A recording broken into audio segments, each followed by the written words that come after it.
Okay, good morning, everyone. Welcome to today's Impact Stakeholder Committee. Today, we are meeting in the virtual space. American Sign Language is provided, and we also have closed captioning available via the Zoom webinar. All of today's materials will be posted online to Cal HHS's Master Plan for Aging Stakeholder Committee's webpage. And for the members on the line, please go ahead and rename yourself by hovering over your image and then left clicking on those three dots in your image. And you can go ahead and select rename and add your own name so we all see who is on the line. And we will be taking public comments today, twice on the agenda. If you're joining us by phone, you can go ahead and click *9 to add yourself to the queue. Or if you're joining us via the webinar, you can just click raise hand. You can also always email us at engage@aging.ca.gov to provide us with any public comment or input. So the purpose of the Impact Committee is to advise California Health and Human Services Agency on the implementation of the Master Plan for Aging with a focus on accountability, outcomes, and continuous improvement towards the plan's 5 bold goals. We are joined by 9 leaders in the aging, disability, and equity space today. These are our members of the Impact Committee. Welcome, everyone. Feel free to use the chat to say hello to each other. We have lots of time on the agenda today for discussion as well. So for today's agenda, we are going to start off with opening remarks by Susan DeMorris. We will then hear from Cal HHS Undersecretary Marco Meach on the state budget's May revise and those Cal HHS investments that are included in it. Then we will open it up to our Impact Committee members who will provide a presentation on their report on the Master Plan for Aging's first 2 years of progress. We'll have a little bit of public comment, and then we will have time to discuss together as a whole group the reflections and recommendations that are in the Master Plan for or the Impact Committee's report. After that, we'll hear from Senior Advisor to Gavin Newsom on aging, disability, and Alzheimer's. She'll be providing us with Cabinet Work Group on Aging updates. And then we will discuss some Master Plan for Aging key outcomes with members of our Aging and Disability Research Partnership Committee. Then we'll have public comment and closing and next steps. I am going to go ahead and hand it off to CDA Director Susan DeMorris for opening remarks. Thank you very much, Amanda, and welcome to all of our Impact Committee members and members of the public and our fellow state and local government partners who may be joining today. Thank you for being here with us. We know this is a very busy month for all of you, and we appreciate the time you're giving today to join the Impact Committee. We're really looking forward to the bulk of this agenda where we will hear from the Impact Committee. This is now the second time that we will hear from the Impact Committee members about their thinking on the prior year. And I just love this practice that you've initiated and this continuous dialogue that we enter in. So we're really looking forward to hearing from you a bit later on the agenda about thoughts on how we can achieve what is the purpose of this committee, how we can continuously improve with your input and feedback. We wanted to spend just a few minutes. We can go ahead to the next slide. Since we last met, one of the challenges that we all face is staying on top of all of the activity happening across our whole of government approach. We wanted to just highlight a few things that have happened since we last met as a committee, mapping this to our 5 bold goal areas. I wanted to thank the Commission on Aging for organizing a wonderful plenary session at the California Association of Area Agencies on Aging C4A annual meeting 2 weeks ago. They had a very well attended session with a number of respected voices, including Dr. Margot Cashel from UCSF, talking about aging in community and the affordable housing crisis no one is talking about. So my thanks to Carol Swartzlander and the commissioners for making that possible and for their partnership with C4A. We're really looking forward to the next meeting of DACLAC, the Disability and Aging Community Living Advisory Committee, on June 7th, where we will be focusing on expert local voices to learn more about promising practices in rental assistance and rental stabilization payments for older adults who are precariously housed. You all will hear about that meeting, and you're invited to join if you're not already a member of DACLAC. And just last week, we were excited to see that the All Inside initiative that was launched in partnership with the Biden administration and the state of California specifically named older adults as one of the priority populations. We look forward to learning more about that at the end of this month at the Interagency Council on Homelessness meeting on May 31st. Next slide. In Goal 2, Health Reimagined, we have some really exciting news since we met last in January. In partnership with the Mental Health Services Oversight and Accountability Commission, a number of communities have now been awarded a total of $20 million to extend the PEARLS, the evidence-based PEARLS model, or to expand AgeWise, a promising practice that grew out of San Bernardino County. And I want to thank specifically Impact Committee member Sharon Nevins for her incredible work in helping make that possible and for sharing the AgeWise model with other counties. We held a series of 4 older adult behavioral health roundtables around the state in Fresno, Ukiah, San Bernardino, and San Francisco. And we're just thrilled. You'll hear more about this from Undersecretary Meach, but the governor's May revision included $50 million in support of older adult behavioral health. We are just thrilled to have that explicit funding proposed in the May revise. Some of you have been following the Bridge to Recovery initiative. This would provide roughly $60 million to adult day health care, adult daycare, and PACE, Program for All-Inclusive Care for the Elderly Centers. And that application period is now open, and we've received letters of intent from roughly 500 centers. So we know interest and demand is very strong, and we're excited to get that rolling. And then to our partners at the California Department of Public Health, our thanks for their expansion of the health initiative to 7 additional counties: Alameda, Butte, Monterey, Orange, San Luis Obispo, Siskiyou, and Sutter. And they join renewed funding in the 6 original counties you see there on your slide. Next slide. All right, inclusion and equity, not isolation. You'll hear a bit from the governor's senior advisor, Kim McCoy-Wade, on recent work in this area. But we're thrilled that Dan Torres has joined the California Health and Human Services Agency as the agency-wide Chief Equity Officer. And I believe all of you have had the opportunity now to meet Marina Castillo Augusto, who works for the Department of Aging for the first time ever as our department's equity officer.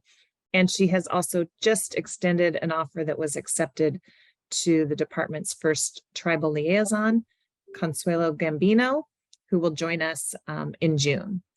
We also have launched the first LGBTQ older adult study that's now underway. And in the chat, we are excited to share with you the 15 communities that were awarded local aging and disability action planning grants. We did not exhaust all of the funding made possible through the legislature, and we will be able to announce a second round of funding this summer. Next slide.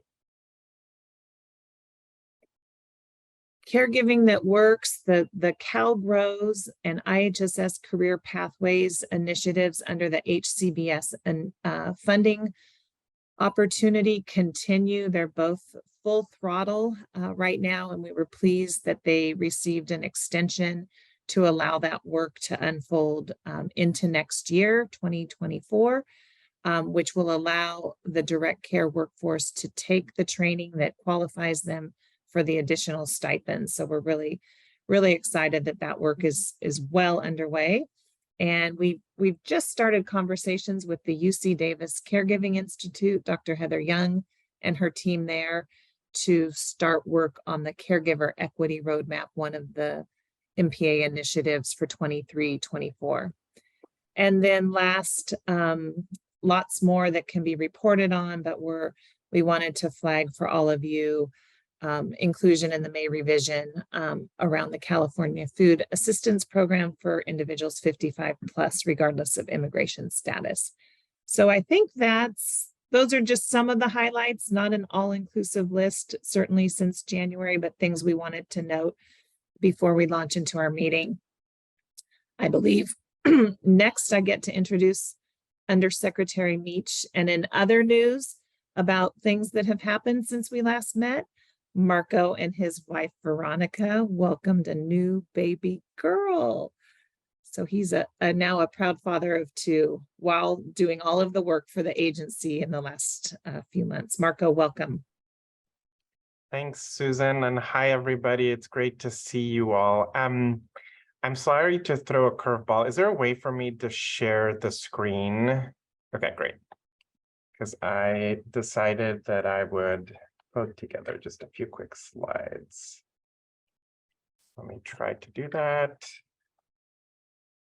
Okay, let's see here.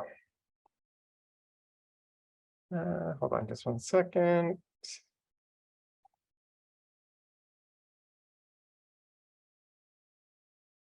Okay, are you able to see this okay? We do. Okay, you might just enlarge it. Is it in the, sorry, is it in the, it's not in the presentation mode? No. Not yet. Okay, hold on just one sec. Sorry, guys, 1 second. Okay, can you see it now? Okay, perfect. Excellent. Well, thank you all, and I'm really just grateful to have a minute to be here with all of you. Appreciate first and foremost everything you all are doing, and it's great to have the opportunity to read the report that you all put together related to holding us accountable related to progress. And I think that there is definitely agreement on our end that there's a lot more work to do in both the items that you all identified, homelessness and also long-term services and support. So I think that there is quite a bit of work happening to kind of think through ways in which we further lean into those spaces. But I do want to spend a minute and just, why is this not working now? Let's see. Okay. Since the last time I had a chance to connect with you all, Veronica and I did welcome Olivia to our family. So this is Olivia and her little brother, or her big brother, Lucas now. I know, Karen, you also welcomed a baby. So many of us are dealing with the growing family. And we're just really happy, and Veronica's doing great, and Olivia's doing great, and big brother Lucas is adjusting really well. So we're all doing really good. I also this morning in the middle of the night wanted to look up some data points. So I thought that these data points were important to put into context how your advocacy has actually worked. So when we look at just since we started the master plan for aging and this work collectively, our HHS budget has grown by 74%. We went from $160 billion budget to a $231 billion budget. And I compared enacted budget to enacted budget. When you look at the May revision, we are at $245 billion proposed as part of this piece. And the Department of Aging in itself has also grown by 132%. So we went from a $205 million budget to a $476 million budget, from enacted budget to enacted budget. And I think this is both a direct consequence of the work that all of you have put into the master plan for aging, the work that we've collectively done to really look at this. When we look at the Medicaid program in particular, the budget also has grown there pretty significantly. I think the Department of Aging is not the only place where we have aging issues. When we look at all of the different places, from the Department of Social Services to the Department of Public Health to the Department of Healthcare Services, I think that there is a pretty significant recognition around kind of how older adults are folded into all of the work that we do. And one thing that I will tell you is that I think that the Department of Aging today, I think, is extremely well positioned to really be, and has been at every single table, really thinking about how do older adults and adults with disabilities get represented in the work that we do. And I think that Susan and Mark and Sarah and all of the folks at the Department of Aging have really built up the credibility and the trust within the organization and are at those tables. It is reflective in some of the things that we are doing and will be doing. And it's also reflective in some of the policies that are not necessarily specific to the Department of Aging, but have a very strong older adult flavor to them because of their internal advocacy and their work with their sister departments. So when it comes to the May revision, we are looking at a very a grim kind of outlook in the out years. We had a really hard time with the May revision because tax returns are not due till October, and so our underlying assumptions related to what those refunds would look like looked very different. And so the administration really looked to make sure that we preserved as much as we possibly could, while at the same time making sure that the budget was balanced. We worked very diligently to ensure that we did not create any cuts to programs, given the uncertainty that we had and the panic that would ensue. And so we look to preserve all of those, and you will not see any cuts to any programs. Instead, what we've done is looked at other ways in which we generate additional savings. So for example, swapping different fund sources to be able to offset the general fund, looking at ways in which we think creatively around leveraging additional federal dollars, such as the MCO tax, where we're actually proposing to bring that in the 3 quarters of the current year to generate additional revenue to be able to support our overarching programs. The one area where we did add an augmentation, and this is an exception to the governor's budget framework, is really the $50 million that we're investing at the Department of Aging over 3 years to look at older adult behavioral health needs. This is a direct outcome of the various in-community conversations that happened over the course of the last couple of months with the Department of Aging, our legislative partners and community organizations.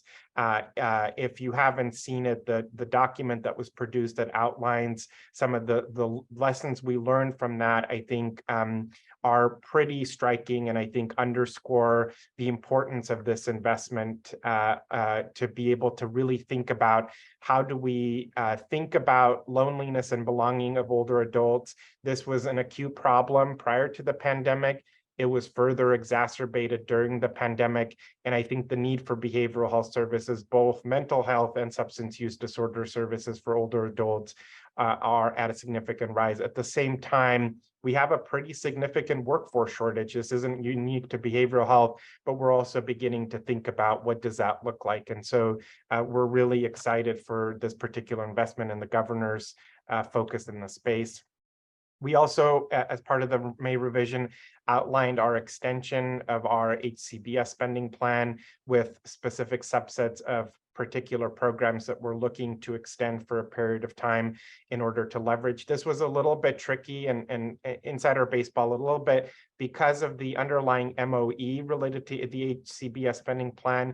We had to get creative around what implications that has on our general fund obligations within the Medicaid program. And so we had to get relatively creative to think about how we make this extension so we can leverage those federal dollars as long as we possibly can. Susan alluded to the California Food Assistance Program expansion. We heard many of you loud and clear related to the delay of this particular item at the January 10 proposal. And so we have changed that to make sure that we are reflective and moving quicker to make the implementation. Wanted to highlight also some pieces that were in the Jan 10 budget. So the modernization pilot program, we preserved this and ensured that this was sustained within the May revision. The Social Security Program grant increases that we proposed, the SSP grant increases that we proposed of 8.6%, so those were preserved within the May revision. And then the other thing we preserved within the May revision that will have an impact on older adults is the transitional rent waiver dollars that we are including as part of the CalAIM proposal. And so I think despite the uncertainty in the budget and the growth of $10 billion in the deficit, I think we were able to do a lot of good work internally to hold the line and ensure that we could preserve the investments that we've made over the last couple of years. So I do want to spend a minute just talking about what our opportunities are as we look ahead. And this is about I often internally call the Department of Aging like the chief dot connectors.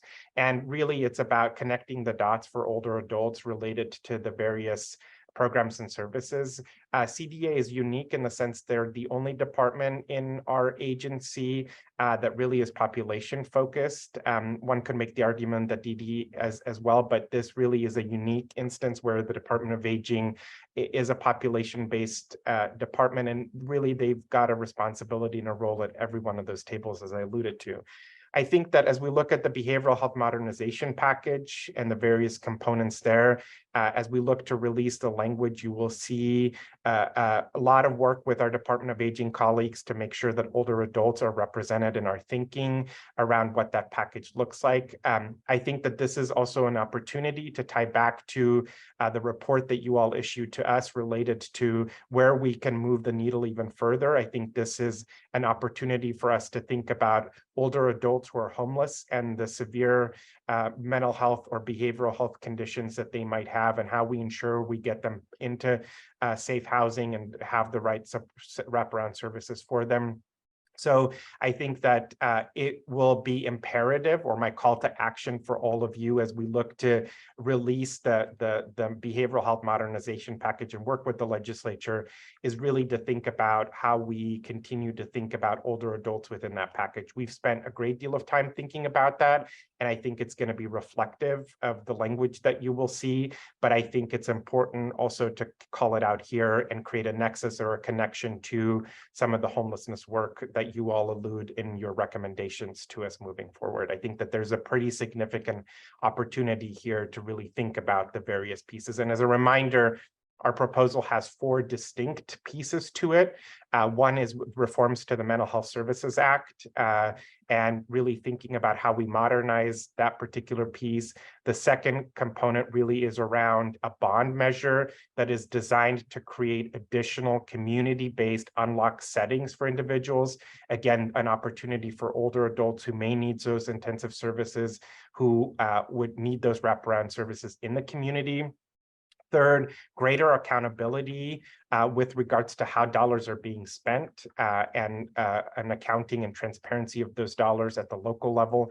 And fourth, which I think also is an important piece for older adults, we talk a lot about parity, and the secretary will say that the fourth piece probably is one of the most important pillars, but it is not talked about very frequently. And that is the idea that we create alignment between Medicaid managed care plans and commercial plans with regards to requirements on behavioral health services. So right now, most Medicaid managed care plans have actually stringent requirements with regards to behavioral health services compared to their commercial counterparts. We will be looking to work with the Department of Managed Healthcare and the Department of Healthcare Services around requirements on commercial managed care, on commercial plans, to be able to create alignment related to benefits to the commercial sector. And this will certainly impact a lot of older adults who might be covered commercially that are not in the Medicaid system. So again, this is kind of the forgotten middle, and thinking about what types of benefits do we ultimately ensure that they have access to. Also, as we think about the homelessness population, and even as we think about kind of the long-term services and supports conversation, The Department of Aging and Susan and Sarah have done a tremendous job really connecting the age, again, chief connectors, connecting the aging community to the opportunities that are within the CalAIM program, and thinking about how we blend and braid some of these resources more strategically to be able to serve older adults. And so the transitional rent program in particular is a huge opportunity to think about ways in which we get folks into housing. As part of CalAIM, we're paying for first month's, last month's rent. And then on top of it, transitional rent, being able to kind of get people stabilized and in a situation where they can be housed is an important component of this work. In addition to that, thinking about enhanced care management and the community health worker benefits, all of those collectively, I think, have a pretty significant opportunity. And we want to get creative with all of you in thinking about what technical assistance can we be providing to CBOs and other organizations, AAAs, et cetera, to really become enhanced care management and community health worker entities that are providing those benefits on behalf of health plans in California. And so really looking at ways in which we amp up our ability to leverage PATH dollars to set up the infrastructure to be able to get to this point is going to be a really big opportunity for us moving forward. And I think there's an opportunity to lean in pretty significantly here. And then last, the secretary has been talking a lot about how do we bridge systems. So we're think about a triangle, and I should have included a slide that he presented to CHIAC recently. Here, really looking at how do we bridge the systems of healthcare, social services, and public health in a much more intentional way. And at the heart of all of this is really how do we think about older adults in those systems and how they traverse those systems much more holistically. And so I think that the opportunity here is to really think about ways in which we work together to think about how does the older adult see themselves in this particular puzzle piece. So again, my thanks and gratitude to all of you for the work that you all are doing. I'm making myself available to make sure that I both hear some of the conversation that you all have, but also just engage in a conversation with all of you about, things that you're seeing that are working well, things that you're seeing that are not working well. I think our commitment from the very beginning was to be iterative in this work. And I think that having this impact committee and helping you evaluate us is an important aspect of that. And so hearing from you the things that are working and the things that are not working, I think is really important for our learning and our growth as an organization. So I'll pause there, Susan, and turn it over to you. Marco, thank you so much. And I just want to publicly thank Secretary Galley, you, Brendan McCarthy, Darcy Delgado, for the work on the budget. It is quite a feat that we did not experience cuts in the May revise, and that you really held firm on health and human services programs and those that support older adults, people with disabilities, and family caregivers.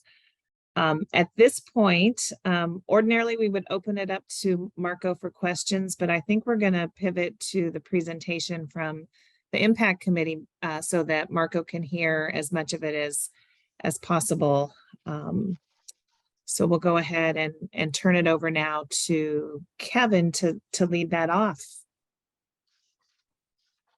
Thank you, Susan, and thank you, Marco, for the presentation, and wanted to echo Susan's gratitude of the positive investments you did find, and then also preserving so many of the gains of the last several years in the budget revision. So thank you, and thanks too for your willingness to continue to collaborate and learn together. We have a report from the Impact Committee. It's a report on year 2, and I'm going to pass it to Fernando to get us started. Thank you, Kevin, and thank you, Susan, Marco, and all of you. It's been 2 years, more or less, since the Impact Committee was formed, and certainly we commend all of the state and external partners, legislature, for the tremendous increases in funding on a variety of initiatives, and certainly the increase in health and human services and aging certainly demonstrates this administration's commitment to our issues on aging and disability. We've been reflecting as a group, and they'll share more specifics in the next couple of minutes, but I think there's 2 or 3 reflections we've come upon. Firstly, the progress and the partnership it makes things happen, and we have the results, and you'll see all that. And we've seen our role as as an impact committee in multiple roles, certainly to provide oversight, to make sure things are happening, almost to serve as a loyal opposition, rounding up external support where needed for the department, the agencies, the governor's office, and also innovators, giving our ideas about how things can be done or should be done. So we hope we've provided a useful, constructive role as members of the Impact Committee. However, we also, in reflection, realize that we've been in a really good spot these last 2 years, especially with the tremendous resources and the state budget, but things are going to get harder. We recognize that over the next 2 years, we're all going to have to tighten our belts. There's going to be fewer resources. We'll have to be more strategic about how we handle limited funds. But we need to remind ourselves that what will not change are the demographics. The aging of California, the growing number of persons with various types of disabilities, certainly the diversity of the state. So let's always keep in mind, as we struggle with the challenges and the budget limitations, the need, the trends, and the realities of where California is heading is not changing. It will continue to accelerate. And then I think the third reflection is that we need to recognize that we have become a model for many other states. Many other states are doing planning. That's nothing new. Many other states are coming up with recommendations. That's nothing quite innovative. What is different about California is the process, how we brought various stakeholders together, how we built strategic alliances with the legislature, the governor's office, the public and private sector. And states are looking at us as a template. But what is even more unique about our model is the implementation. That in fact, it wasn't a report on the shelf several years ago, but in fact, we are even more engaged in working as an impact committee and bringing our stakeholder to ensure that there is oversight and that we're deeply engaged in how we implement these various areas. So let's remind ourselves, we are a model.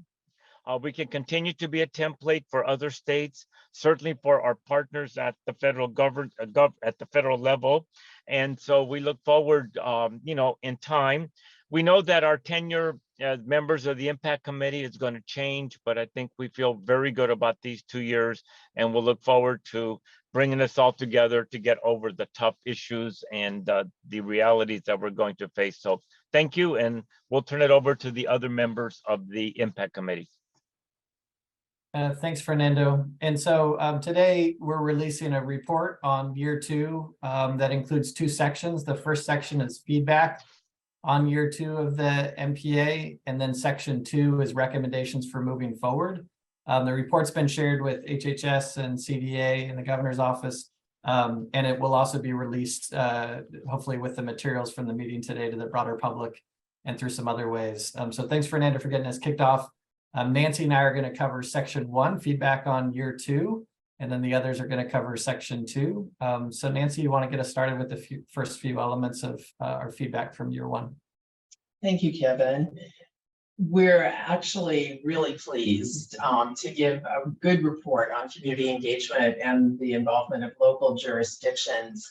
It was so illustrative when nearly 1,000 individuals came to the California for All Ages and Abilities Day of Action in September of 2022 that there was no lessening of excitement and support for this work. And I think we were all pretty jazzed by seeing the level of engagement there. CDA and the administration have done a really great job at harnessing the interest and willingness to participate from across all diverse groups, and certainly includes the people who are on the call today, but older adults and people with disabilities themselves, the variety of community organizations, aging advocates, academics, service providers, and a big nod to philanthropy. We're all involved in the planning process and all remain engaged and really interested as we move things forward. Local jurisdictions also get a pretty good grade for their looking at the MPA and making decisions about how they can execute plans in their own jurisdictions, whether it's counties or municipalities. At the beginning of 2021, there were top elected officials from 51 local jurisdictions who had joined ARP's network of age-friendly states and communities, which is not a small feat. They have to make a 5-year commitment to developing a planning process that includes older adults and people with disabilities, and planning and implementing an action plan to advance communities that are more livable for all. And they do this by tackling domains of livability like housing and transportation, access to key services and supports, and opportunities for residents to engage in civic and social community activities. And by the end of 2022, an additional 23 jurisdictions joined the network. And in support of the MPA and also Assembly Bill 1118, the state of California also became the 8th state in the country to join the network, making a very strong commitment to help create communities that allow people to remain in their homes and communities throughout their lifetime. And together, the 74 local jurisdictions represent over 22 million of the state's population. And I'm happy to report that this number continues to grow.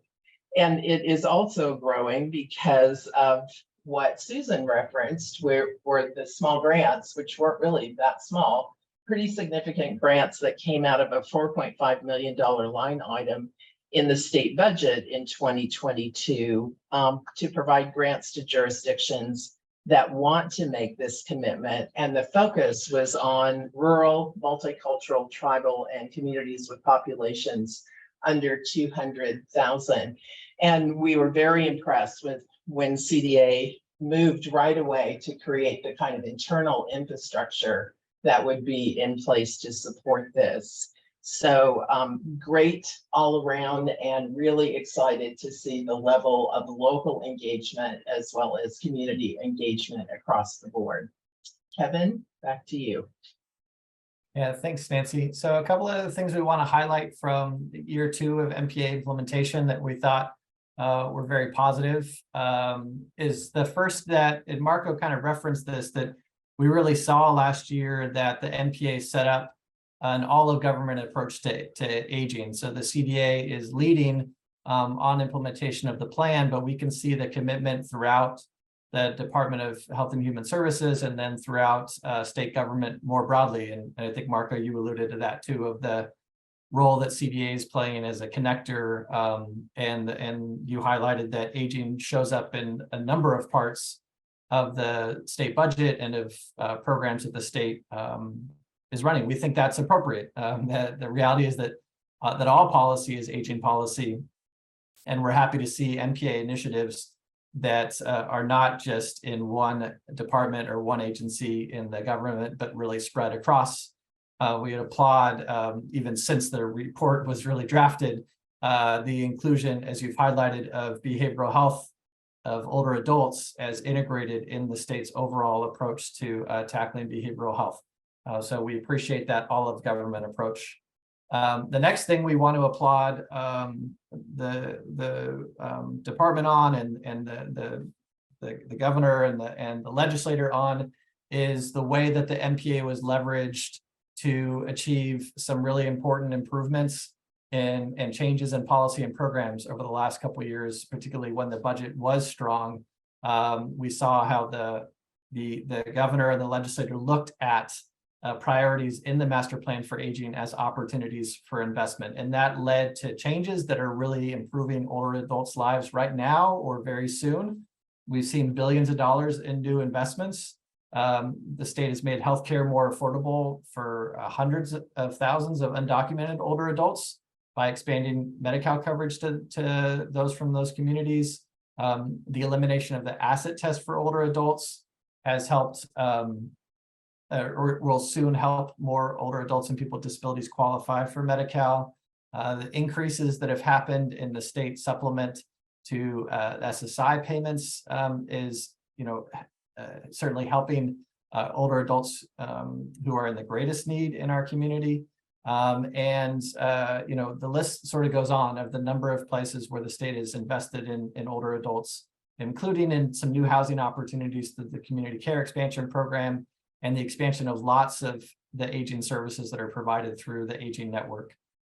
These investments have really made a tangible difference in the lives of older adults and people with disabilities.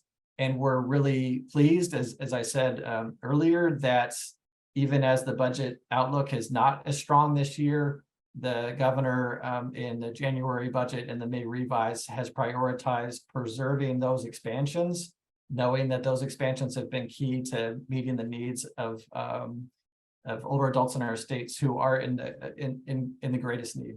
So we really appreciate that.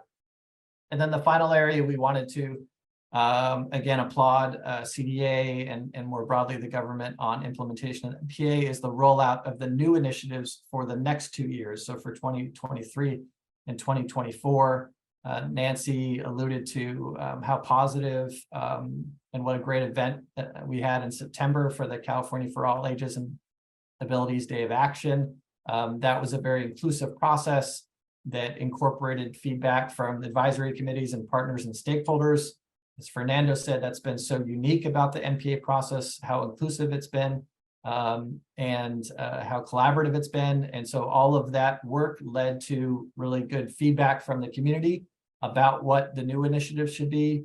And we thought CDA did a great job of packaging those recommendations, creating a new set of initiatives that were rolled out in January with real momentum and energy. We also appreciate the creation of the MPA implementation tracker. That's something that our committee has recommended to help us better understand the status of all the different initiatives at play. So we're really pleased to see that. So thank you. We do have some questions in this area. So we'd like to learn more about how CDA is tracking initiatives that were part of year 1 and 2, not completed, but not included in years 3 and 4. So we're curious what happens to those, if they'll continue to be tracked, if there's any continued work on those initiatives. We also would like additional information on initiatives that are active, but do not yet have an update. So what is the status of those? And then finally, we're curious what the department is using as its criteria for determining that an initiative is complete, since we know many of these initiatives are sort of forever because they're reflecting an ongoing need in our communities. And then finally, our last question / recommendation is that in the 2023-2024 initiatives, we really like that the initiatives have new designations for deliver, analyze, and communicate. So each initiative is designated as one of those 3 things. And we are a little concerned that many of the new initiatives are focused on analyzing rather than delivering. And we're most interested, as we know you all are and all of the stakeholders are, in initiatives that are really delivering in the lives of our community, of the people in our communities. So for those areas where the MPA is currently identifying an initiative as analyzed, we'd like to understand and make sure there's a clear path to take those initiatives from analyze to deliver, so that we're ensuring that everything we're doing is building towards providing real change in our communities. So that's all feedback on last year. Our next section is on recommendations for continued implementation of the MPA as we go forward. And to get us started there is Sarita. Hi, good morning. Thank you so much. And really appreciate my colleagues who kind of primed us in getting to this section 2. I do want to thank Susan again and the CDA on your leadership and the momentum. I'm just, as I hear these updates and hearing from Marco as well, it's really exciting. So I just want to offer some reflections and recommendations on building a home care system that works for all Californians. And I think what we acknowledge is that one, and I think our reflections and recommendations are based on the fact that we acknowledge that most older adults and people with disabilities do want to live at home, even as their needs for care change. And what we're finding, and I think we're hearing this, is that California still lacks an affordable, an inclusive, and equitable system to support them. And many Californians cannot afford in-home care. Many people, especially those with complex needs and people of color, are forced to receive care in institutional settings like nursing facilities. And I think if we do nothing, the issue will only become exacerbated as we look at California as what we call the forgotten middle, older adult population, which is increasing at estimated 60% to 1.6 million in 2023, as per a recent report by the University of Chicago, NORC, supported by the SCAN Foundation and West Health. You know, one thing we found is that as they experience health needs, mobility limitations, and or cognitive limitations, they will have less access to family caregivers, which may impact their ability to live independently or stay in their homes. And there will be this increased demand for home care and accessible housing, and these supports need to be affordable. So we already know that even if they own and sell their homes, most of the forgotten middle can't afford private pay housing and care options at today's prices. So for those that don't own their homes, live in rural settings, and or come from marginalized communities, the problems become even more apparent. So with adequate funding, California can build a system that everyone can afford, easy to navigate, and whose services can be accessible at the time and in the settings people prefer. So we believe, and and you'll see this in the report when it's disseminated, it's really important to get serious.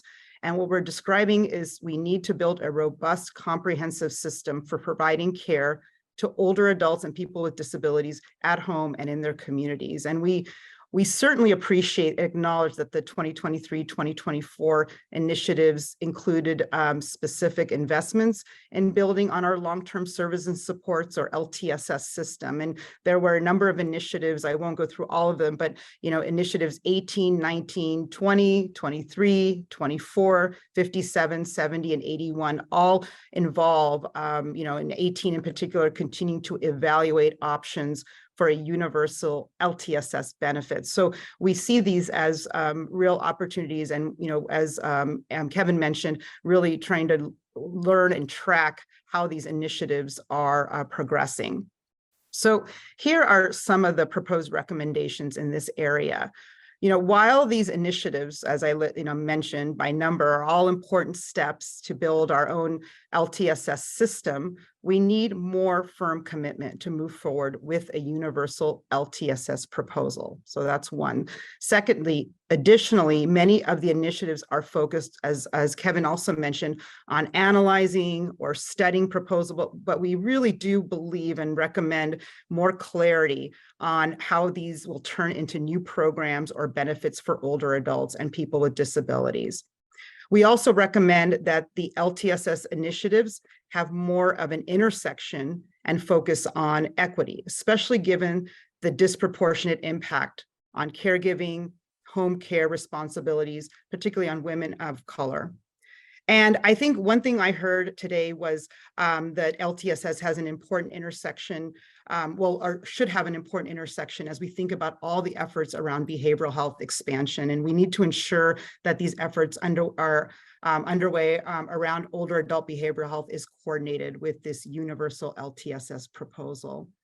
And finally, any investments in our LTSS system must focus on supporting, training, and building the workforce needs for unpaid family caregivers and the paid workforce. So we believe, our impact committee, that with strong investments in at-home care and support, California, and is already starting to, but can continue to lead the nation to ensure everyone can get the help they need to live with dignity as they age, and really prevent aging into poverty. So thank you. I appreciate the opportunity to update you on our recommendation here. And with that, I'll hand it over to Andy Imparato.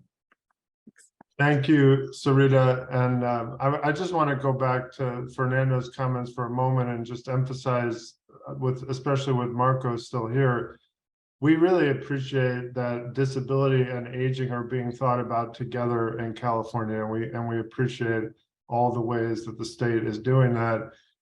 This issue that I was asked to speak to around homelessness is a great example of an issue where these two things come together. As you know, Marco, the older population, people over 50, are the fastest growing population of homeless people in California. It's also a problem in other states. There's a Washington Post piece today covering this issue as a national issue and talking about things happening in Orange County and other parts of California.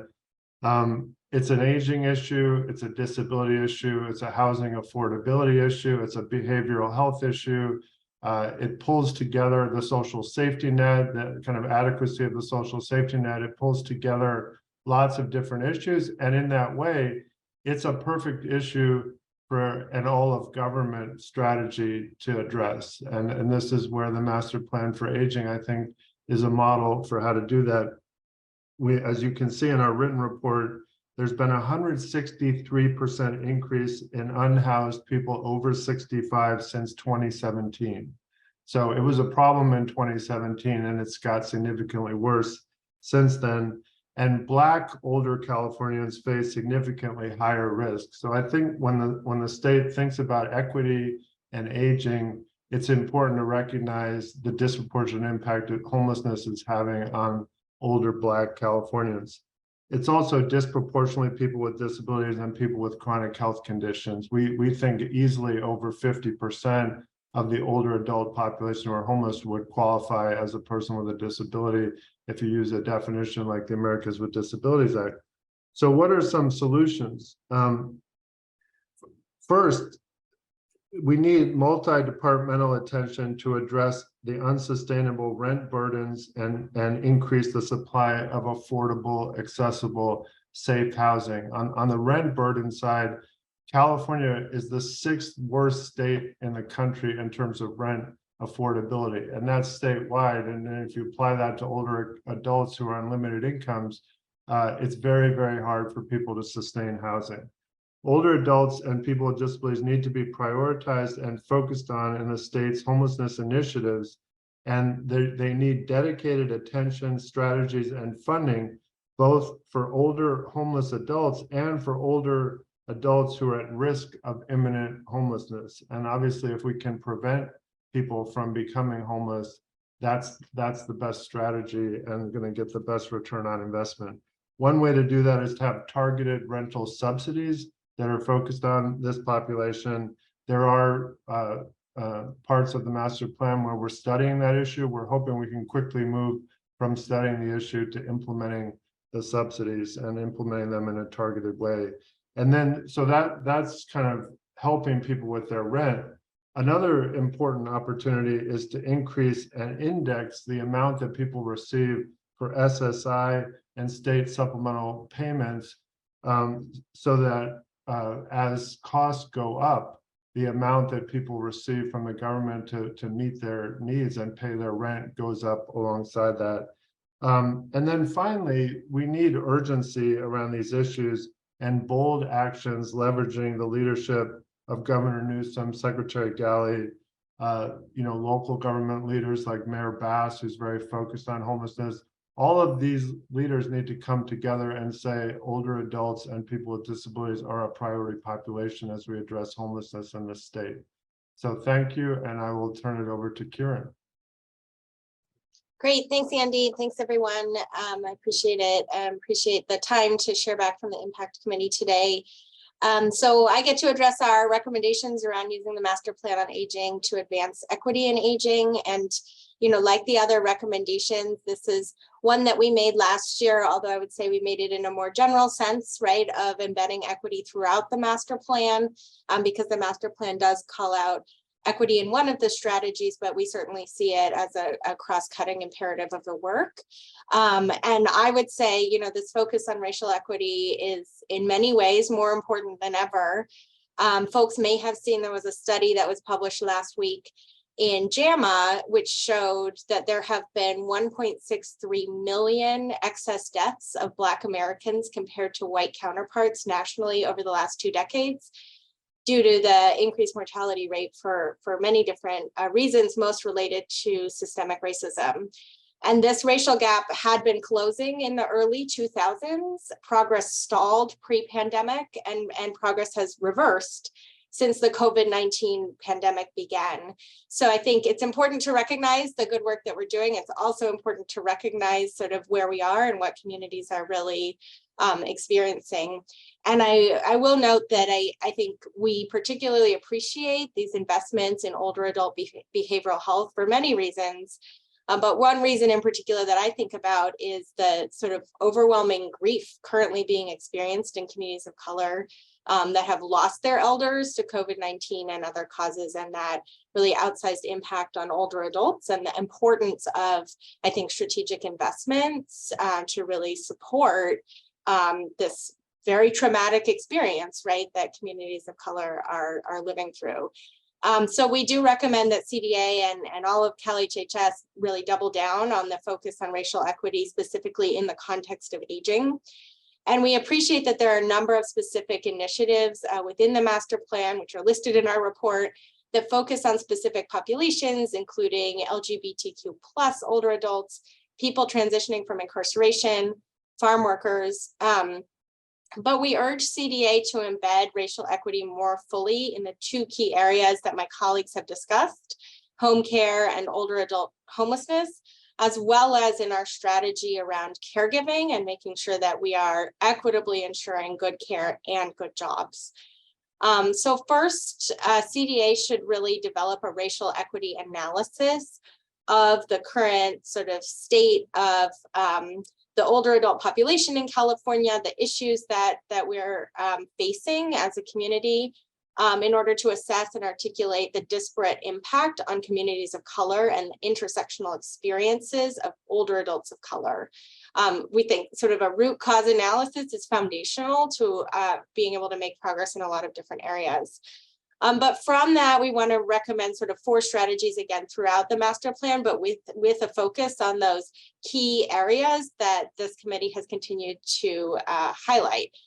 So first, the department should establish an equitable and transparent process for the development of the strategy or initiative for each of those strategies and initiatives by meaningfully engaging diverse communities in the design, implementation, and evaluation. Second, we should set clear goals and outcome measures that advance racial equity within each of the initiatives to hold ourselves accountable for making progress as a state on these issues.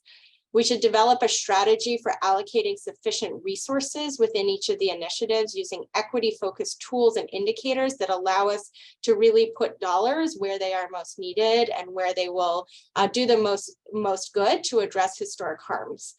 And we really need to work on our data collection, collect data on the development and implementation of these initiatives to allow for continual evaluation of the racial equity impacts and make this data publicly accessible.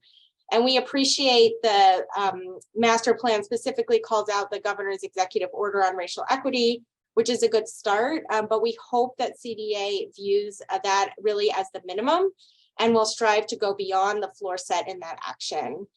And finally, I'll just say, you know, advancing equity requires elevating the voice and lived experience of impacted communities. Equity is fundamentally about power. And the MPA stakeholder process, I think, really has been a model in that respect and continues to be. And we would encourage really fully utilizing the Equity in Aging and Disability Advisory Committee to continue this important work and really giving that committee a leading role in the rollout of the 3 key initiatives that this group has continually pointed to, and ensuring that through those initiatives, we are meaningfully advancing racial equity in the state. And I'm going to close with that and turn it over to Elizabeth. Thanks, Karen. In the final minute, we just wanted to thank Susan and the entire Department of Aging for your work, and in particular for allowing us to serve in this role on the Impact Committee. We are part of something big, and we all feel grateful and proud to join you in this. You have so much to be proud of, and we're very appreciative.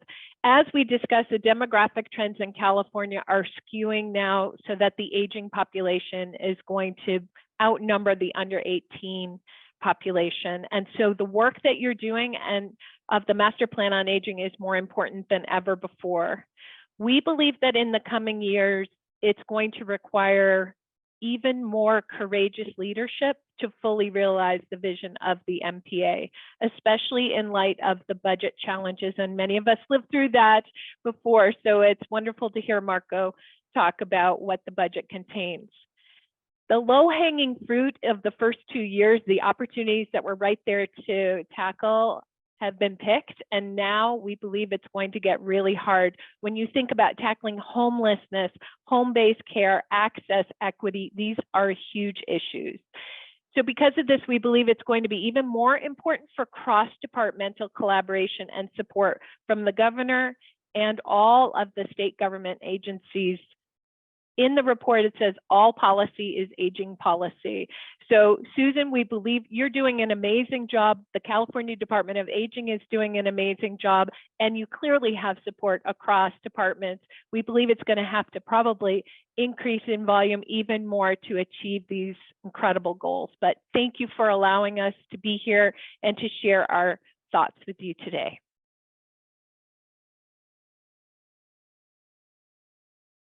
Well, thank you all for your thoughtful comments and for preparing and taking the time. We are so grateful. I know how much time it took, and we are part of something big. It's bigger than all of us, and we're in it together.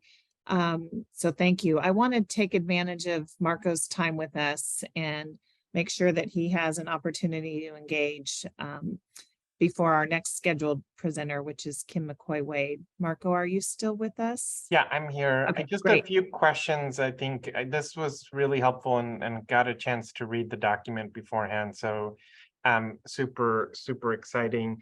On the home care system piece, I would be curious to kind of hear, are there other states or other jurisdictions where they're leveraging Medicare or creating waivers with regards to Medicaid and Medicare that could potentially help to move the needle? Is there anything in that space that is worth exploring or thinking about? So I think that would be one question that I would have for folks.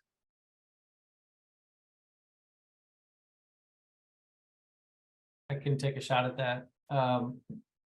We're not aware of anything that another state is doing to leverage Medicare. The action that we see from other states is around leveraging their Medicaid program and various options. And California's done a pretty good job with that. And then, specifically good use of the ARPA funds. And again, California's been active on that, so we appreciate that. And then the other place we're seeing state action is around creating additional financing mechanisms to expand universal access to LTSS, as in Washington state and other states that are looking at and interested in that model too. But no, we haven't seen someone find a way to really leverage Medicare.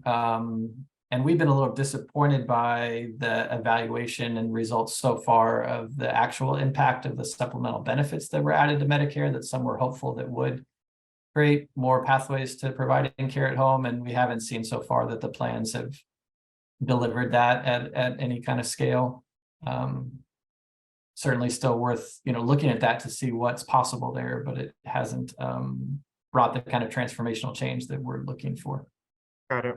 I think that would be one area. I mean, I think as we collectively think about this particular recommendation, I do wonder if there's an opportunity for us to get creative and think about ways in which there is an opportunity to blend and braid Medicare and Medicaid in a much more strategic way to be able to address some of these things. And I think that, we've been spending a little bit of time thinking about this, but if there are thoughts around the Medicare component here in particular, would love to kind of follow up with this group and get your thinking around that. So not something to resolve now, but I think something where my head is and just trying to think through where that goes.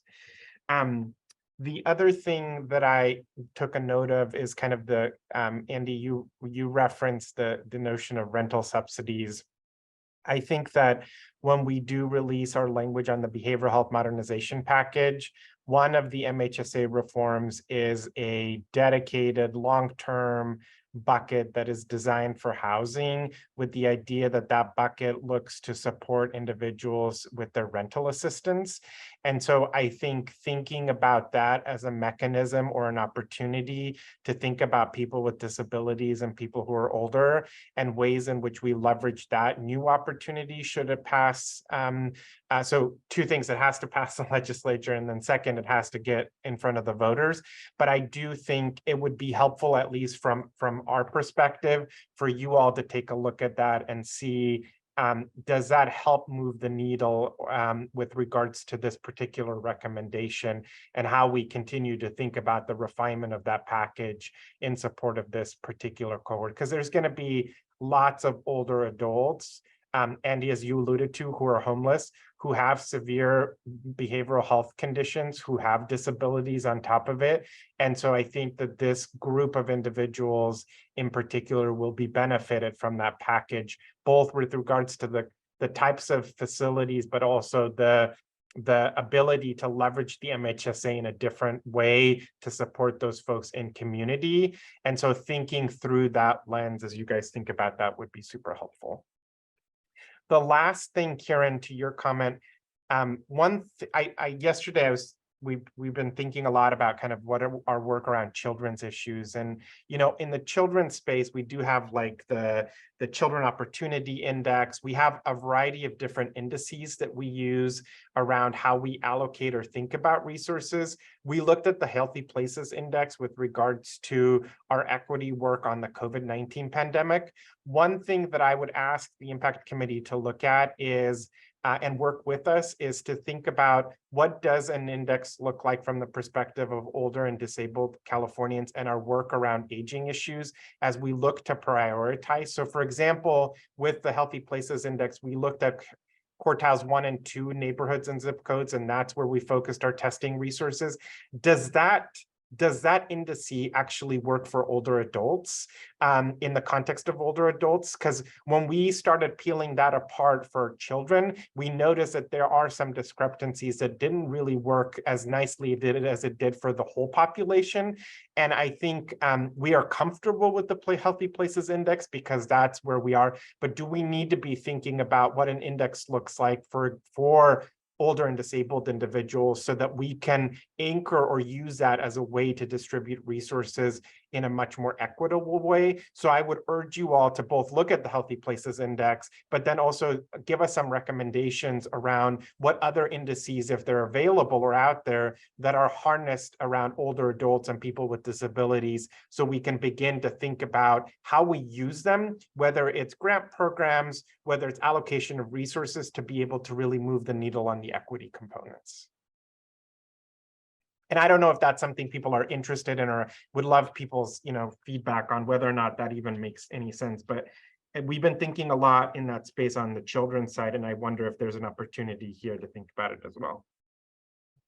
Yeah, I think that makes a lot of sense, Marco. And I think, we can certainly send some information. I think our experience with the Healthy Places Index is it's a little bit trickier when you're actually trying to allocate resources using it than when you're making other types of policy decisions. Yeah. So I think there's some complexity there, but I think it's a great place for us to focus some of our work, for sure. Great. And then I think that on just equity more broadly, Dan Torres is working on an effort really looking at ways in which we both define terms of equity across our organization. So one thing we've learned is that people use equity, like the various nomenclatures of equity, in very different ways. And so we are looking at a whole of HHS approach around what are common standard definitions related to equity, so that, the way aging uses equity and the terms of equity. And this isn't, when I think about this is both race and ethnicity, but it's also SOGI, to be very frank with you. And so really thinking about what that looks like. And then the secondary layer to that is what data standards can we implement across our organization that look to collect the appropriate data based on those definitions, so that we then have the ability to match the data across different systems in a much more holistic way. So Dan is going to be working with all the chief equity officers and our data subject matter experts internally to both think about the definitions and also the data standards that allow us to further some of the work around equity in a much more intentional way. I think that also, Karen, will help with the conversation that you, or the recommendation you all put forward around thinking about equity in that space. So look forward to engaging you all in the thought pattern around that particular work as to kind of how we build on top of that. The only other question on the homelessness side, I just would love to kind of get a sense of when we talk about increasing the amount in terms of some of the benefits, Andy, I just want to get a better sense of kind of what you all are thinking related to that. Is that kind of like an inflationary factor that is adjusted based on kind of housing costs? Or just help me understand kind of when you guys make that recommendation, what does that actually look like? Yeah, and Kevin, feel free to chime in because I know Justice and Aging has done a lot of work on this, but I think the concept, Marco, that we cited in our report is an elder index, some kind of an index where you look at what's happening in the economy and what that cash subsidy will buy in that economy, and try to make sure that the cash subsidy is going up as costs go up. But Kevin, do you want to say anything else on that? I think that covers it. Kevin, do you guys have any paper, or have you guys put this down that you can maybe share with me so I can kind of learn, just get a sense of how you guys are thinking about this from a justice and aging space? Yeah, absolutely. Okay, great. Can I jump in? I'll jump in too on the equity stuff you were talking about, Marco. We think that's fantastic. And we really appreciate the equity commitment that the administration has made. And we'll put in a plug that we think it's really important that as the membership of that equity commission gets solidified, that there be perspectives from aging and disability community that are intersectional perspectives, but that's a good way to guarantee that the work you're doing doesn't silo communities or get to them later. Instead, that as we're thinking about indices for healthy places, older people and people with disabilities live in those places too. And so, and really appreciate that the intention of the equity focus in the administration is to include our communities, and we'd like to see representation on the commission. And I think it's important to deliver that to our Kim McCoy-Wade and the governor's office team, since they're making those appointments. So I think, totally hear you, and we are doing our best, but I think it's really important for you to reiterate that message to that team as well. And I'm sorry, I don't mean to monopolize the conversation. So this has been super helpful for me, Susan. I'll turn it back over to you. Thank you, Marco, and thanks for being here to hear the full report. And this is not something that we rebut. This is another opening in an ongoing dialogue between all stakeholders and the administration. So last year we responded in writing. This is not in any way intended to be the end of the discussion. There's a lot in your report, and we want to address all of it with you. So we will get you a response in writing. What I was struck by overarching is how much alignment there is in what you reported. Your sense of urgency and focus is shared by the administration. And we really appreciate that we're growing up together with the master plan for aging. For the new parents here, we're just 3 years old together. So this is where we should be. And, a lot of these questions about data and outcomes and commitment, I really appreciate the specificity, especially Karen, what you shared, in the equity portion that you laid it out with some really concrete steps. So we will take all of this back. We're really excited to dive into it. I'm proud to share this with other directors and the governor's office and other agencies, so they see how active MPA stakeholders are and how engaged you are in the work. And this shows up in other tables as well. I mentioned the Interagency Council on Homelessness. So being able to share this document widely is really important to us too. So I just want to thank you, one final time for the investment that you made, to put a marker down in May of 2023 that this is where we are, and we'll be in a different place in the fall, and we'll be in a different place again in January, but it just really keeps things moving and ensures this is not a report that sits on the shelf, which is a goal we all share. So thank you for your work, your tremendous work. And now we're at 11:15. I'm wondering, Kim, have you had an opportunity to join us yet? I have. Fantastic. So we're now going to turn the agenda over to the governor's Senior Advisor on Aging, Disability, and Alzheimer's, Kim McCoy-Wade. Welcome. Welcome. Good morning. Good morning. And it's been great to be with you for a while now to hear that conversation. So thank you so much. I'm here today to give an update on the Cabinet Work Group, which really is an essential part of how California has gone about the Master Plan for Aging.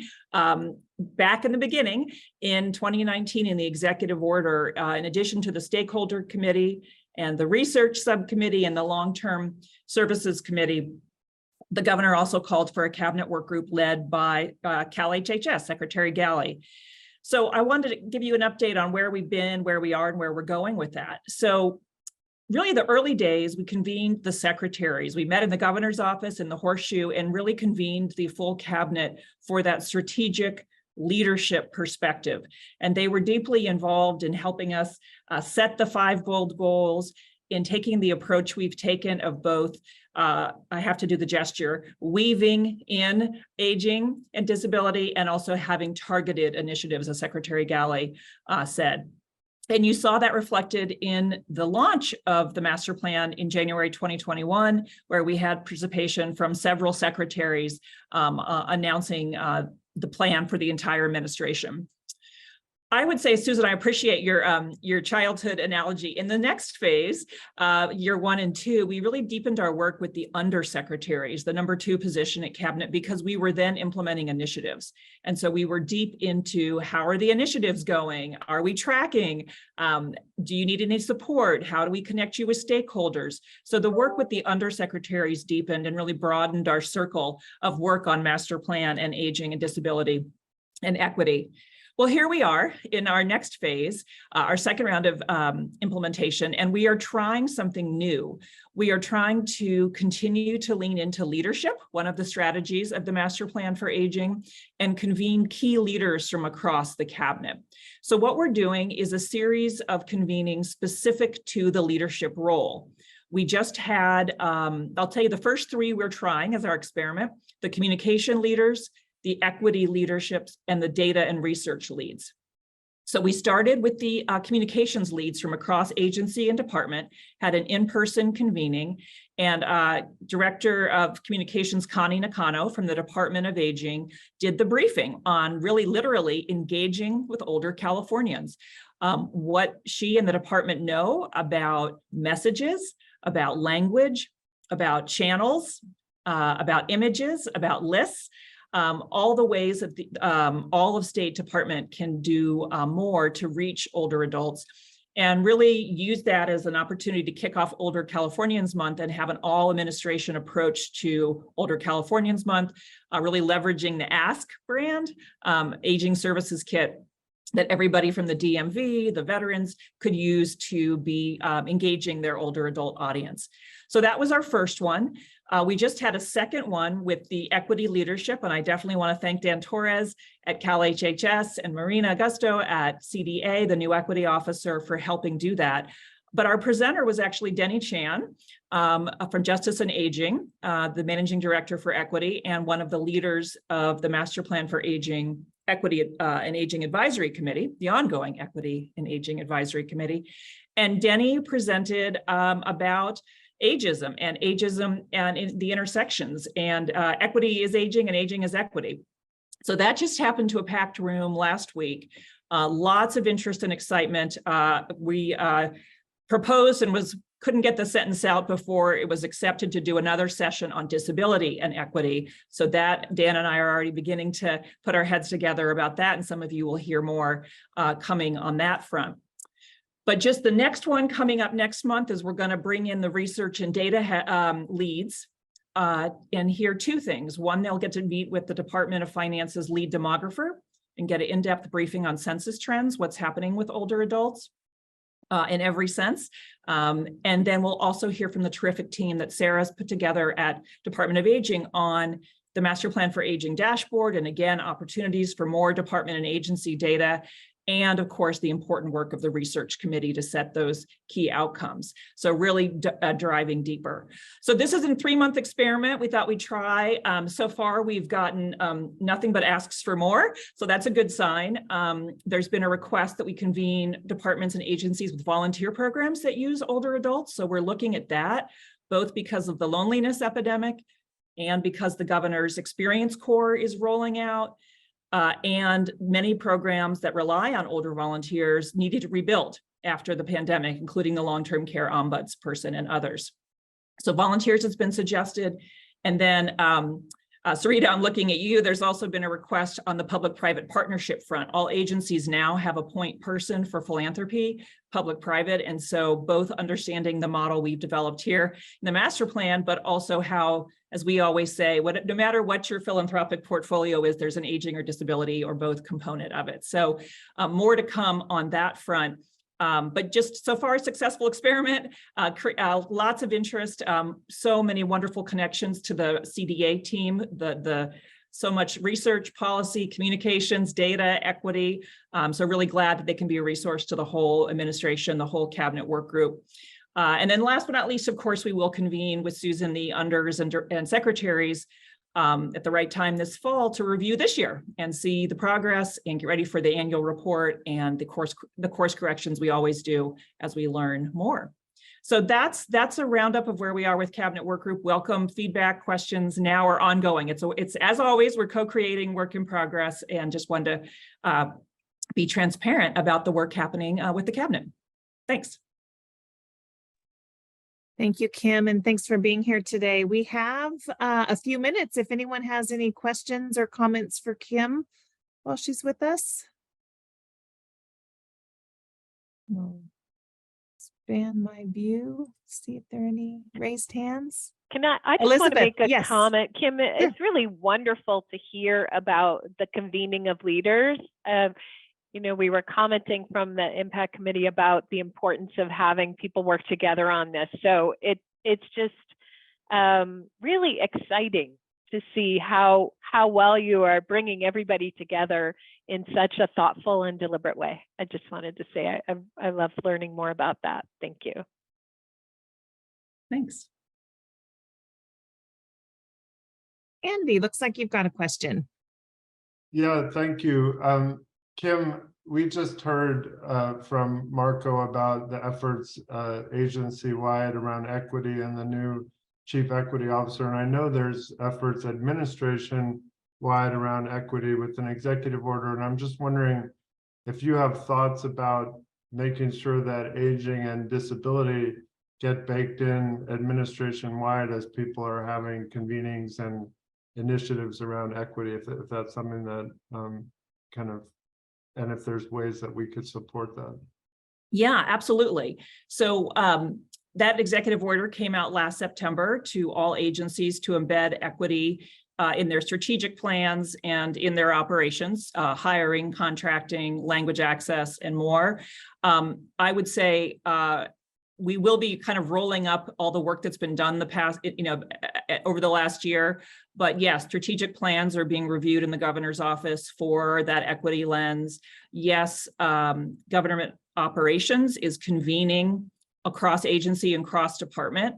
So there's been a lot of resources going out about hiring, about data standards, about starting with race, but moving to gender, disability, and age.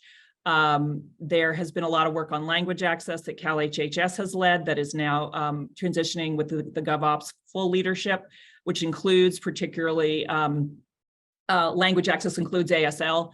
So I think the GovOps work and the strategic work is all really embedding equity. And the next big place we're working on it, of course, I've heard it mentioned. One is the infrastructure dollars as that rolls out, how equity is embedded in that. There's an equity bridge group in the administration forming to really drive that. And the Racial Equity Commission interviews are underway for both the executive director and appointments. And we, we're lucky in California, we have lots of terrific candidates who have professional and personal experience with racial equity and the intersections. So encourage people to apply to the appointment portal if they haven't, but we are interviewing people from the aging and disability community. So thank you for those of you who have applied already. That's great. We'll take a question from Kevin and then we'll move to the next agenda item. I was just going to repeat to be sure Kim heard it, our request that as that commission is identified, that there is definitely, we appreciate that there's aging and disability stakeholders in the application pool, and we'd really like to see them also in the final group that's selected. Thank you. And letters to that effect are welcome. I will certainly relay that message, but letters are also welcome. Great. Well, thank you again, Kim. You're welcome to stay on. And thank you for the questions. I'm happy now to introduce all of you, if you've not yet had the opportunity to meet Ross Lallian, the Chief of Research at the California Department of Aging. And Ross will be joined by two familiar faces to this group, David Lindeman, the Director of Citrus at UC Berkeley, and Terry Shaw, who's been instrumental in all of our work with the Aging Data Dashboard and other activities, and both reflecting the California Aging and Disability Research Partnership as well. So Ross, I turn it over to you now. Thank you, Susan. I just want to thank the committee for the opportunity to present on the MPA key outcomes today. Let's go to the next slide, please. The primary purpose of our presentation today is to introduce and gather your feedback about the concept of MPA key outcome measures. And we'd like to develop and utilize a set of measures that cut across the goals and strategies of the MPA. So today we'll provide some background on what makes up these measures. We'll also present draft measures related to housing, homelessness, and the workforce. And we'll take a couple of opportunities to stop and ask for your feedback regarding these draft measures. So looking forward to that discussion. We'll also provide an overview of our California Aging and Disability Research Partnership. We're going to be collaborating with the partnership on this work, and I think it'll be helpful to provide some context on the purpose of that group. And then finally, I'd like to discuss ideas for future collaboration. This work on the key outcomes is going to span several years as we track MPA progress, so if we can continue to collaborate on this work going forward. So there are several components that make up the framework of these key outcome measures. And to begin, we thought it'd be helpful to walk you through some of these components to help frame this conversation. So the goal of the outcome measure is essentially the policy outcome that we want. To arrive at that desired outcome, we have to understand the drivers related to these respective measures. The drivers represent programs or initiatives that are impacting these issues. And the purpose of these outcome measures isn't to evaluate a specific program and how those dollars are being spent. It's more so to take a holistic look at population level impacts. Are the investments being made at the state and local level moving the needle in the direction that we would like? And these measures also include an indicator, which is a quantifiable way for us to measure progress. We'll share some examples with you today when we presented the draft measures. Factors represent predictors or risk factors that should be considered. I think demographics kind of come to mind as an example of factors that should be considered across all these measures. We'll also develop targets, essentially what do we want to achieve by 2030. Data sources are extremely important. The extent to which we can utilize existing data sources will in large part determine how effectively we can track progress. So understanding those data sources and data gaps is critical. And collectively, these components will essentially make up the framework of our key outcomes. And these measures will serve as a mechanism for us to track MPA-related impacts for older adults and people with disabilities. These data will be input into policymaking, as well as a better understanding of which way the dial is moving on these issues and at what pace. And these measures will allow us to have data to share with our stakeholders to help address these important issues. Next slide, please. As we think about developing these key outcomes, we like to ensure that they're related to criteria that we think are important. So the outcomes should be created with the MPA in mind. What outcomes offer us the greatest opportunities to measure progress for MPA-related goals and strategies. They should align with key policy priorities and promote equity for historically underrepresented communities, and also be achievable. I think that's really important as we have our discussions today. What can we realistically achieve by 2030 with existing data sources? And finally, meaningful. These measures should be meaningful for adults with disabilities, older adults, and their families. So with that, I'm happy to hand it off to David, who will provide background on the research partnership and the process on this work to date. So David, take it away, please. Thank you, Ross, and good morning, everyone. It's great to see so many good colleagues and wonderful to have an opportunity to give you an update on where the California Aging and Disability Research Partnership is. we thought it'd be helpful to give you a little context for those who may not have tracked this. But first, let me just thank Susan, Sarah, Terry, who did an amazing job of championing this area right through from the Master Plan on Aging to where we are today. And it's been just a delight having Ross on board. I'm thrilled that Ross is now charging forward with this effort and will be the point person. And again, as you all get to know him and as he builds the research team, it's just spectacular to see internal research within the Department on Aging after all these decades, not just years. So this is fantastic. Where this came from was, again, for those colleagues who were participating in this through the Master Plan on Aging, we did want to, as Ross was saying, create an accountability process, a set of metrics that could be tracked, not just dashboards, but look at how we could build evidence base as policies are set, as programs are set, and as you as an impact committee can track going forward. Through the Master Plan on Aging, we recommended developing a research partnership that would be both public and private, both government agencies, so starting with CDA, but also its partner agencies, and then not just a specific research group, but all researchers across California and beyond. So with this, we put forward the idea of creating a partnership that would support the collection of data, developing evidence-based work, creating these performance indicators, identifying specific data sources that could be used to measure not only MPA, but research in this space going forward. And this model research program we are envisioning would be one that could capture now the best of public-private work and bring together researchers in our space and grow the research environment for aging and long-term care. So next slide, please. Out of that, we put together a work group, and again, with Terry's great help, made this work until Ross and his team come on board. And we created 3 primary work groups to work on this. So I'm speaking today for my colleagues, Bella Chu from Stanford, who's chairing our housing and homeless transportation group, and of course, Zia Aga, who has been a long-term champion through the Master Plan on Aging, and he's taken on the behavioral health issue. I'm chairing the workforce and family caregiving areas. And again, these are not exhaustive, but they're the primary areas that we wanted to focus on and develop metrics from the get-go that will be able to be used to complement the dashboard and build a set of key indicators that can track the Master Plan on Aging and help us all identify our progress, trends, et cetera.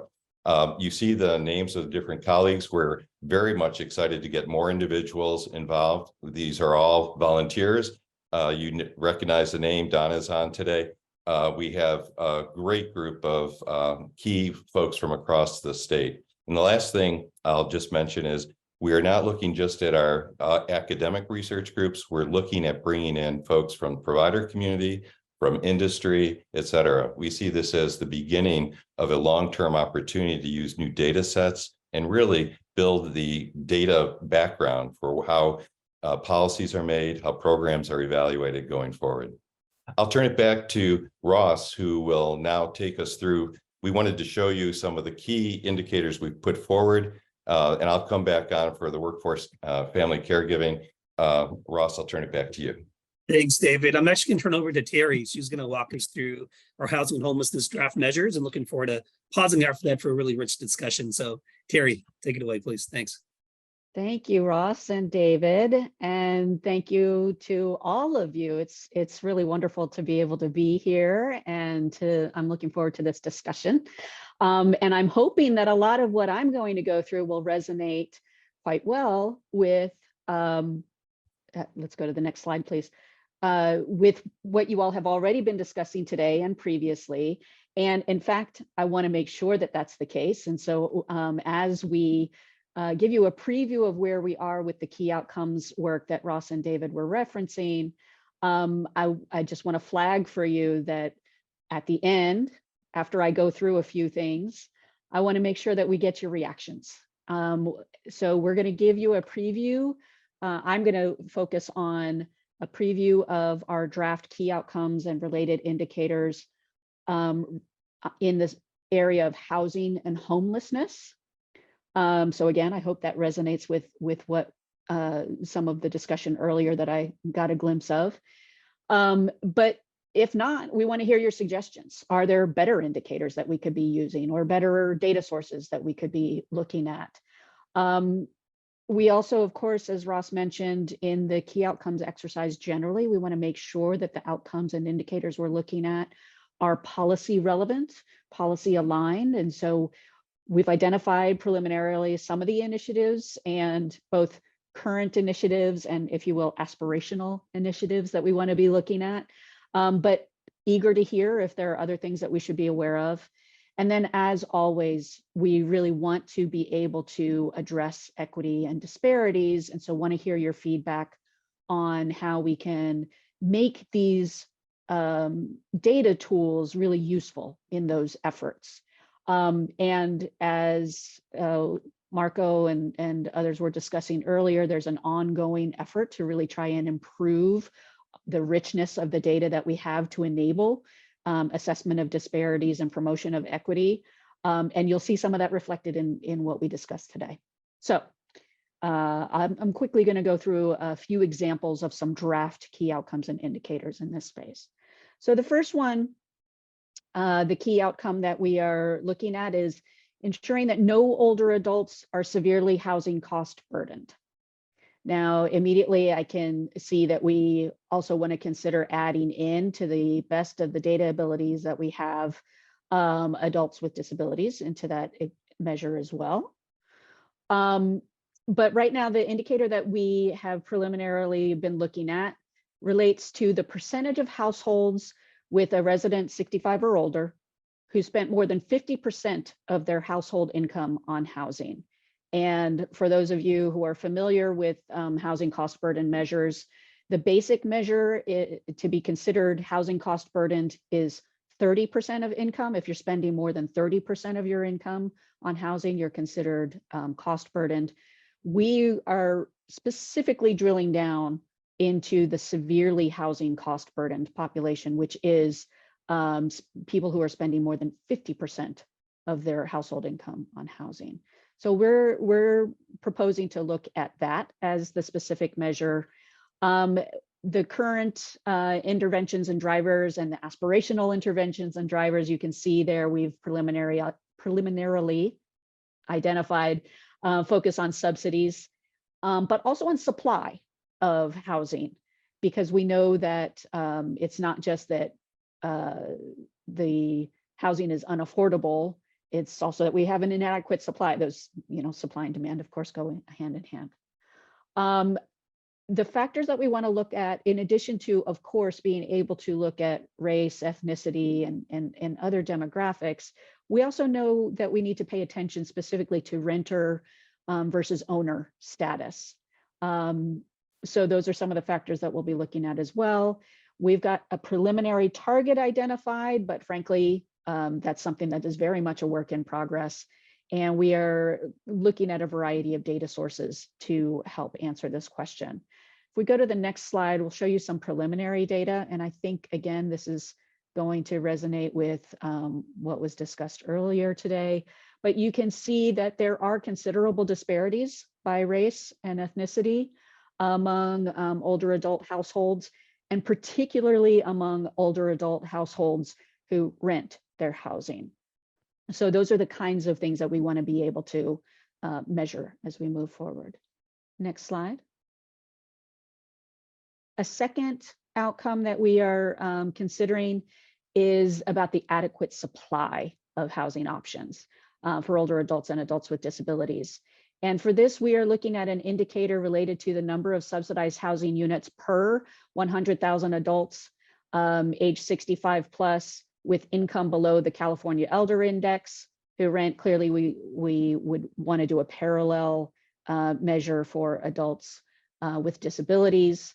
And so obviously we want to look at existing housing subsidies, including specific subsidies targeted to older adults and adults with disabilities, but also in general. And we are working with the National Housing Preservation Database data to be able to really drill down into not just the subsidies, but the types of subsidies. I think there was some discussion earlier about the need to ensure that rents are affordable and affordable for the income of the person who is being housed.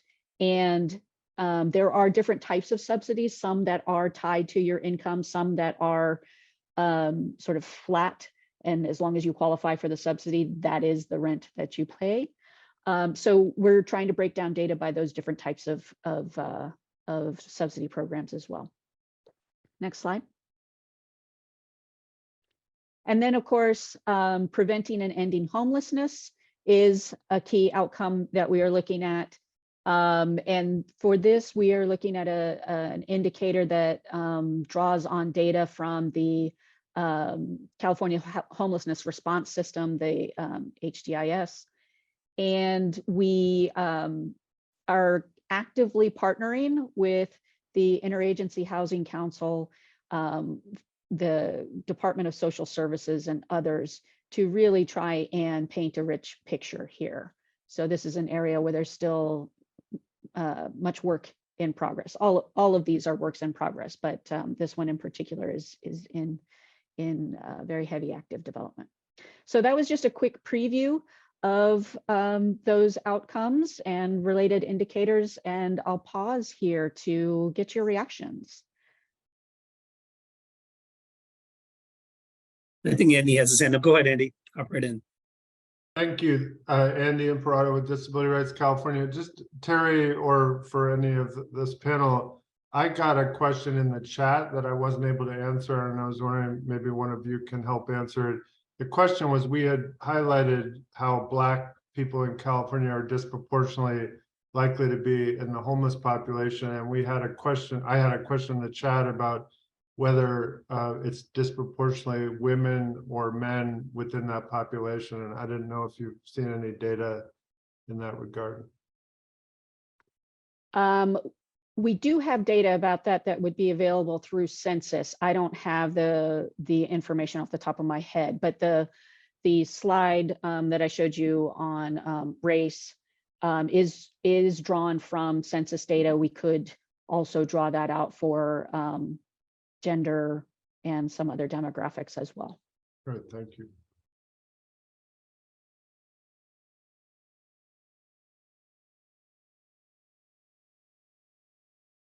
I don't just see your hands. Oh, go ahead, Kevin. I'm sorry. Yeah, I just wanted to say thanks for the work on this. Really appreciate your point, Ross, about not just like tracking progress, but really having standards of where what we're aiming for.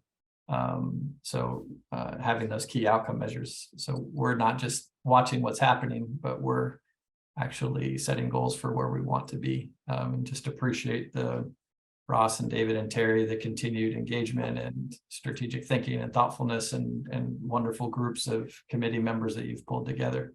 And how much you're reflecting in your work, what you're hearing from us and other stakeholders about what the priorities should be. So really appreciate that. Thanks, Kevin. I think Sarita has her hand up. Go ahead, Sarita. Yeah, no, I just want to echo Kevin's comments, because I think this is really amazing, robust. I think having some, kind of targets and really defining them is critical. I can recall, and I'm sorry if you already said this, are you able to look at the data by local jurisdiction, like break it down by regions? And I mean, I guess, or maybe even a broader question, what are some of those kind of demographic factors that you can kind of slice and dice some of this information just to get underneath even some of the questions Andy referenced? Right. Great question. And of course, it varies by data source. And so for the first outcome measure that we were looking at about housing cost burden, we are currently drawing data there from census data, which has a fairly rich set of information that you can drill down. We currently have it available through the county to the county level, and primarily that's the level that we are looking at to date. Although certainly if it's important to be able to look at that data for example, by census tract or something like that. That is also possible with census data. So what a limitation with census data, of course, is there's not the greatest availability of SOGI data in that data set. And there's some other limitations, but for the most part, it's a pretty rich data set that can look at almost every one of the major factors that we try to focus on. The second measure that we discussed is about housing supply. And for that one, as I mentioned, we're drawing from the National Housing Preservation Database. And there is apparently the ability to link that data to census data, which would then help us be able to look at not just the housing supply, but how that supply matches up with the actual occupants. So we're working on looking at that linkage. And then again, that would be census data. And then the third is the HDIS data, and that gets down to the continuum of care level, which is not exactly county level, but it's on that order of magnitude in terms of granularity.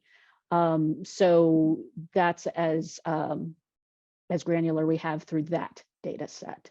And wherever possible with the data that we have, we are trying to drill down to at least the county level or closest equivalent that's available in the data.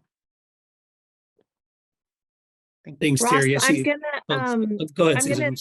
I'm gonna suggest that we take Elizabeth's question and then we move to public comment. And offline, we have obligated this panel to a June lunch and learn. This is really the focus of the Impact Committee in terms of oversight, accountability, and outcomes. We don't want to shortchange this discussion. So we will schedule a drop-in that you can all join in where we can really dive into this topic in later in June. But for now, we want to hear from Elizabeth and then honor our commitment to public comment. Thank you, Susan. Terry, really interesting. I had a quick question, which is, I noticed you indicated you were looking at households with a member over age 65.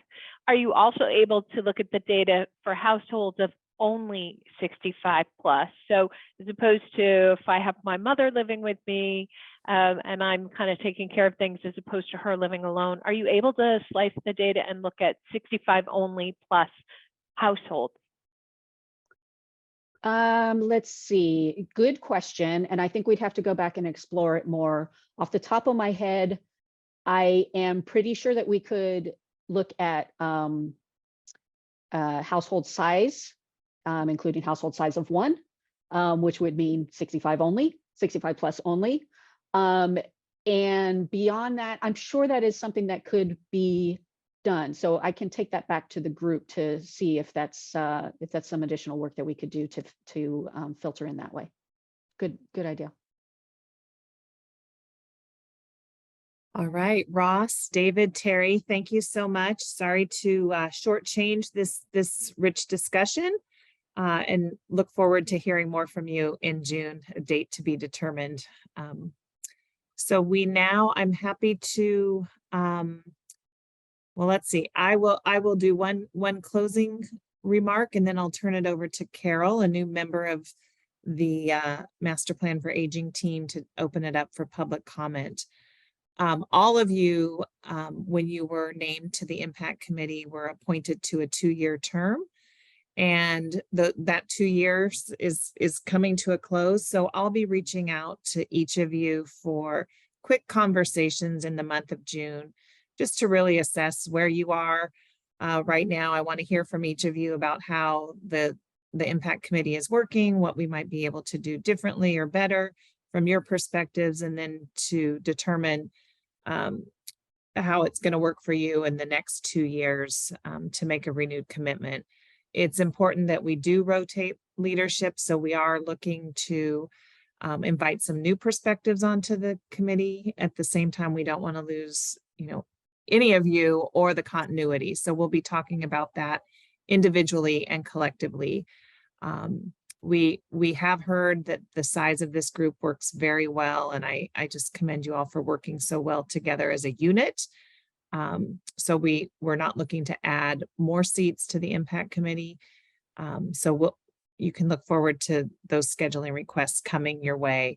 And if we do add, if any members of the committee do step away and we add new members, they would be joining us for the first time at the September 26th meeting, which is our next scheduled meeting of the Impact Committee. So with that, I will turn it over to Carol. Carol, please lead us in the public comment segment of the agenda. Thank you, Susan. This is our public comment section of the agenda. Attendees joining by phone may press *9 on the dial pad to join the line. Then we will announce the last 4 digits of your phone number and we'll unmute your line. And attendees joining by webinar today, please click your raise hand button to join the line, and we will announce your name or your last 4 digits and unmute your line. So thank you.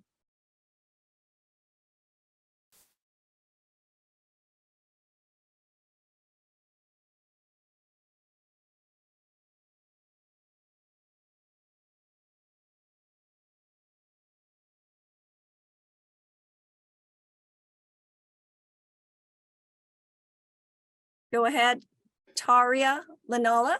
Thank you. Taria Lanala, San Luis Obispo County.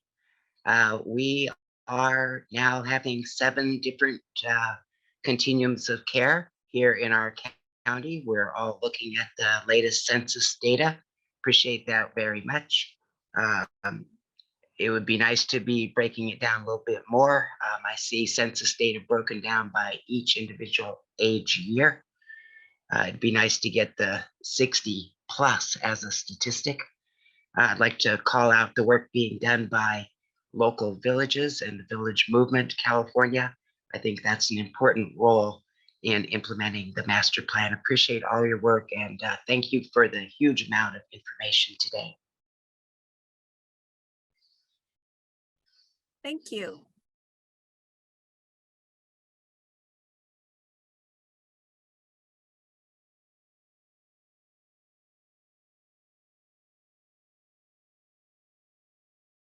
We have one more. Tatiana. Hi. Yes, hello. Thank you for the opportunity, and I appreciate all the detail. Again, I represent California Health Advocates and the HICAPs in California. And the ongoing comment, especially in the rural communities, is the lack of providers that accept dual eligible clients or patients. And that is a real problem, because obviously care cannot be provided. Many patients are turned back. So I'm continually ringing the bell about there's got to be more outreach to providers that will accept Medi-Cal, Cal-AIM, whatever form it is, as a secondary to Medicare. Thank you. Thank you. We do have a question in the Q&A. Will there be an application process for the Impact Committee if openings become available? I can take that one, Carol. We do not plan for a formal application process, but if anyone would like to submit their name or has an interest, a reminder that Impact is not the only stakeholder advisory committee. There's a total of 7 statewide. So we'd love to have the names of anyone who's interested in this work. And we'll put in the chat. I think you would just write to the engage@aging.ca.gov and we'll follow up with you directly.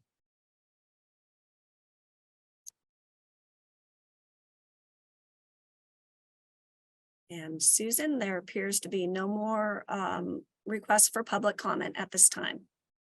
All right. Thank you, Carol. And thank you again to everyone, all the members of the Impact Committee, all of our presenters and the public participants who've joined us today. We're really excited to dig into the report that you provided us and to get you a response that we'll share with all of you. You won't have to wait until the September meeting for that response. And as with all things, we will make that public and we'll share it with all of our stakeholders when we do provide that response.